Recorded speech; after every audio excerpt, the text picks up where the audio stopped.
నమస్తే సార్. చెప్పండి ప్రసాద్ గారు. సార్ ఇప్పుడు ఈ విద్యా విధానం అన్నది ఒక చైతన్యం కాదు సార్. ఒక మొత్తం కార్పొరేట్ విద్యా సంస్థ అన్న అన్నీ ఒకటే సార్. వేళ్లలో ఫీజులు వసూలు చేస్తారు, ముక్కు పిండి మరీ వసూలు చేస్తున్నారు సార్.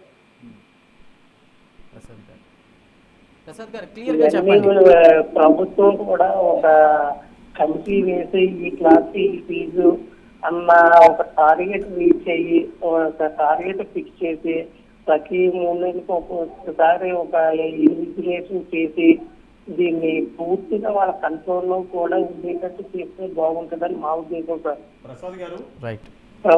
నమస్కారం అండి, కాకినాడ నుంచి మాట్లాడుతున్నారా? ప్రసాద్ గారు వినపడుతుందా? వినపడుతుంది సార్. ఇప్పుడు మీరు ఏదైతే ప్రైమ్ 9 చేపట్టిన ఈ చర్చా వేదిక ఫీజు నియంత్రణ గురించి, ఆన్లైన్ అడ్మిషన్ గురించి మీరు ఏం చెప్పదలుచుకున్నారు? సార్ ఇది ప్రభుత్వం హ్యాండ్ ఓవర్ లో కూడా జరగాలి సార్. ఈ క్లాస్ ఈ ఫీజు అన్న ఎక్స్పెరిమెంట్ పూర్తిగా ఉండాలి సార్. ఇది పూర్తిగా ప్రైవేట్ వాళ్ళ చేతుల్లో పోతుంది. వాళ్ళని నిర్ణయించేదే శాసనం, వాళ్ళకి ఎత్తేదే శాసనం, వాళ్ళు చేసేదే శాసనం. దీనికి కారణం ఎవరంటారు?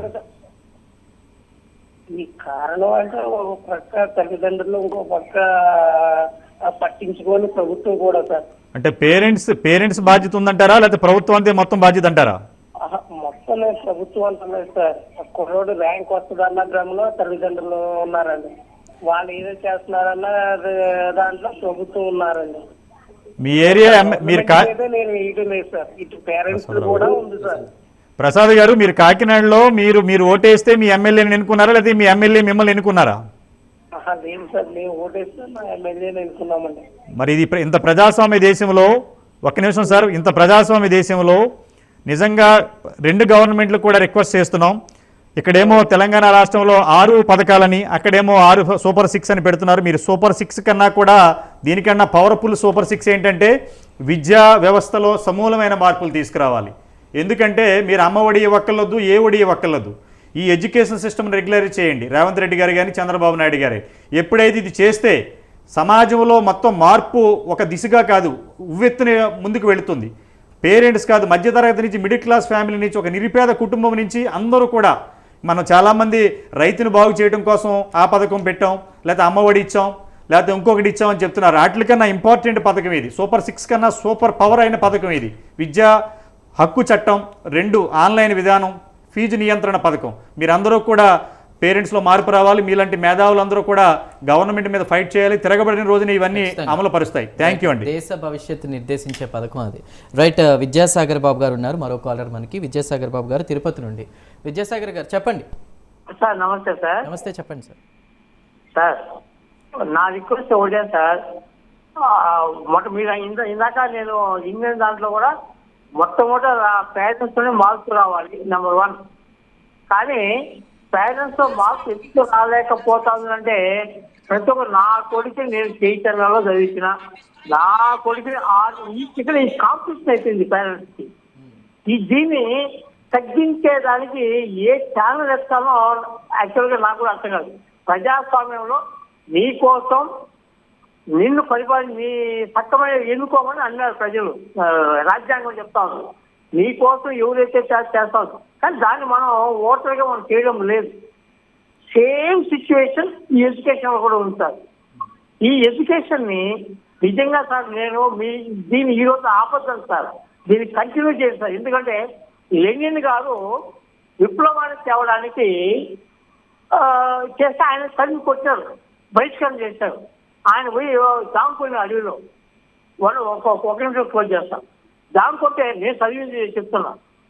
అక్కడ సాలి పోసి ఈ పక్కకు ఆ పక్కకు ఈ పక్కకు ఆ పక్కకు గూడు వెళ్తే దానివల్ల కాలేదంట. 99 times ఫెయిల్యూర్ అయింది సాలి పూసి. 1 time సక్సెస్ అయింది. విత్ ఇన్ సెకండ్స్ లో గూడు వెళ్తుంది. ఏదైనా కదా సార్ సేమ్ అంతే సార్. కాబట్టి మీరు ఈ డిబేట్ ని కంటిన్యూ చేయమని ఛానల్ కోరుకుంటున్నాను. ఇది ఒక విప్లవం తెలుస్తారు. చాలా మంది ఇదే కానీ కంటిన్యూ అయితే సార్ నాకు తెలిసి మళ్ళా నక్సలైట్ పుడతారేమో అనిపిస్తుంది సార్. మన కారణం ఏంటంటే డబ్బు ఉండేవాడు సైట్ వెళ్ళిపోతాడు, డబ్బు లేనివాడు చదివించుకోలేక వాడిని వదిలేస్తాడు పిల్లలు. వాడు ఏమవుతాడు? వాడు ఒక రెబల్ అవుతాడు. వాడు దొంగ అవుతారు, వాడు ఇంకొకటి అవుతారు. కాబట్టి దీన్ని కంటిన్యూ చేయండి సార్. ఖచ్చితంగా మార్పు వస్తుంది సమాజంలో, మార్పు ఖచ్చితంగా వస్తుంది. ఒక మార్పు వచ్చే రైట్, ఒక మార్పు వచ్చే వరకు ఖచ్చితంగా మనం ఇది చేద్దాం. తప్పకుండా మీ సపోర్ట్ కూడా మాకు కావాలి. మరో కాలర్ ఉన్నారు. నేను ఝాన్సీ గారు మీతో మాట్లాడబోయే ముందు ఇంకొక కాలర్ ఉన్నారు, వారిని తీసుకుందాం. భరద్వాజ్ గారు వైజాగ్ నుంచి. భరద్వాజ్ గారు నమస్తే. నమస్కారం అండి. అయ్యా చెప్పండి భరద్వాజ్ గారు. నమస్కారం. నమస్కారం సార్, చెప్పండి. ఇప్పుడు ఇది కేవలం శ్రీ చైతన్య వాళ్ళదే తప్పు కాదు, పేరెంట్స్ తాలూకు తప్పు కూడా ఇందులో ఉంది. రెండోది ఏంటంటే గవర్నమెంట్ దగ్గర మెకానిజం లేదు, కావాల్సిన జూనియర్ కాలేజీ లేవు. ఈ ప్రైవేట్ జూనియర్ కాలేజీలు ఉన్నవన్నీ శ్రీ చైతన్య వాళ్ళ దగ్గర స్టూడెంట్స్ పేరుకి వాళ్ళ దగ్గర ఉంటారు, కానీ అడ్మిషన్స్ అన్ని కూడా మిగిలిన జూనియర్ కాలేజీ అన్నింటిలో శ్రీ చైతన్య స్టూడెంట్స్ చేర్చుకుంటారు. అదే జూనియర్ కాలేజీ, కోఆపరేటివ్ జూనియర్ కాలేజీల్లో పేరెంట్స్ డైరెక్ట్ గా వెళ్తే వాళ్ళు చేర్పించుకోరు. త్రూ శ్రీ చైతన్య వెళ్తేనే ఏదో కృష్ణా జూనియర్ కాలేజీని, ఇంకో జూనియర్ కాలేజీని వాళ్ళు చేర్చుకుంటున్నారు. ఇక్కడ గవర్నమెంట్ దగ్గర కావాల్సిన జూనియర్ కాలేజీలు ఉంటే ఎవరు కూడా శ్రీ చైతన్య దగ్గరికి అడ్మిషన్కి వెళ్ళరు. ఆటోమేటిక్ గా వెళ్ళకపోతే ఆటోమేటిక్ గా అలాగే తగ్గుతుంది. ఇప్పుడు గవర్నమెంట్ చేయవలసిన పని ఏంటంటే ఎవరెవరైతే కోఆపరేటివ్ జూనియర్ కాలేజీలు అనేది చాలా మంది రిజిస్ట్రేషన్ చేసుకున్నారు, 20, 37, 20, 97, 20, 66 నెంబర్ ఇలా పెట్టుకుని చేయించుకుంటారు. జూనియర్ కాలేజీలు డైరెక్ట్ గా పేరెంట్స్ దగ్గర నుంచి అడ్మిషన్ తీసుకోవాలి వాళ్ళు.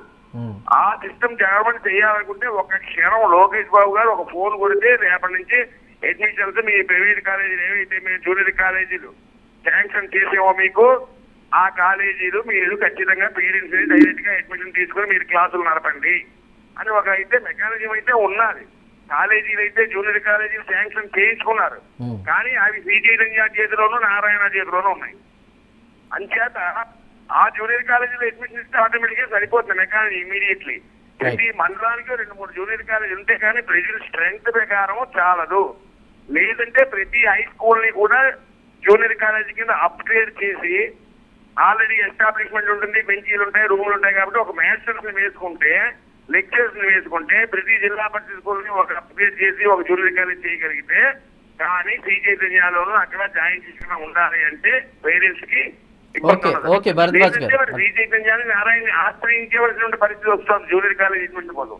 ఇప్పుడు మా విశాఖపట్నంలోనే ఉన్నది ఒక 10 జూనియర్ కాలేజీలు ఉన్నాయి, గవర్నమెంట్ జూనియర్ కాలేజీలు. తర్వాత మిగిలినవన్నీ ప్రైవేట్ ఉన్నాయి, అవన్నీ కూడా శ్రీ విద్యా ద్వారానే అడ్మిషన్ అవుతున్నాయి. అంటే వాళ్ళని నివారించే ముందు ఏంటంటే గవర్నమెంట్ మెకానిజం పెంచాలి. మీరన్నట్టుగా సూపర్ 6 ఇచ్చాం, సూపర్ 5 ఇచ్చాం, అవన్నీ కాదు. ప్రతి మండలానికి ఓకే భరద్వాజ్ గారు, అర్థమైంది. ఖచ్చితంగా ఆ దిశగా కూడా ఆలోచించాలని కోరుకుందాం. రైట్, ఝాన్సీ గారు మీరు ఎలా చూస్తారు? యాజ్ ఏ ఏబీవీపీ స్టేట్ టీసీగా మీరు ఎన్నో